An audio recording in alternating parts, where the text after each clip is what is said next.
অবস্থা? এই তো বন্ধু ভালো আছি, ভাইয়ের লগে হাঁটতে পারিলাম। তুমি কে? আমি নাবিলা, ওদের বন্ধু। ভাই আমগো খুব ক্লোজ ফ্রেন্ড ভাইয়া। আপনি ককটেল বাবু হ্যাঁ না? আরে কইলে কর না কইলে করিচ্ছা ভাইয়া, থাক আমরা বাদ দিন, আমরা এগুলো করা দরকার নেই। তুমি আমাকে অন্য দিয়ে আসো কেন? আমাকে নামাও, সরি অন্য নামাও। না না, মুখটা দেখি। আমি আসলে ভাইয়া এভাবেই কমফোর্টেবল ফিল করি আর কি। কি অদ্ভুত মেয়ে। এই, তোমাকে তো ভালো লাগছে আমার। অন্য নামাও, তোর সাথে কথা বলি। না ভাইয়া, আমি তো শুনছি আপনি নাকি মানুষের মুখে কথা নাই বার্তা নাই থুতু দিয়ে দেন। কে বলছে এসব খারাপ কথা তোমাকে? এই যে কাবিলা বলছে। ইয়া কস্তি হাত ভাইয়া, আমি কইছি কোনটা? মাঝে মধ্যে মানুষের হয় না কথা কইতে গিয়ে হালকা হালকা থুতু বের হয়ে যাবে, এটা বলছি। এটা মানুষের একটা মুদ্রা দোষ থাকতেই পারে, এটা তার দোষের কিছু না।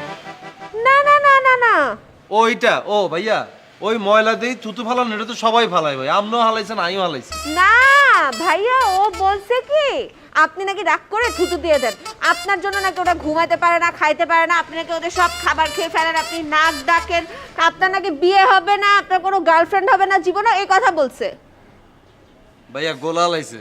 হ্যাঁ রে, আমি কইছি কোন হাবুর কথা, হাবুরে না বলছি ভটকা, বাইরে তো বলছি ফ্যাট। না না না না ভাইয়া, আবুকে বাবু ভাইকে তো আমি চিনি, আপনার কথা বলছে। আপনি ককটেল বাবু ভাইয়া না, আমাকে ককটেল বাবুর কথা বলছে। কি এক হ্যাঁ, এই তুই যাই তুই সর সর। তুই আমি নিজে থুতু খাইতে না দিলে আরো থুতু খাইছিস কেন? আর ভাই আমরা মানা করছি না, আমরা থুতু মারবেন না। হ্যাঁ, তো আমি তো তুই কোনো দোষ করে থেকে আমার থাপড় মারা লাগতে পারেন, থুতু কিলা মারেন আপনি আমারে? এই দিন একবার আমরা মানা করছি, আজকে আপনি আমার থুতু মারছে। আপনি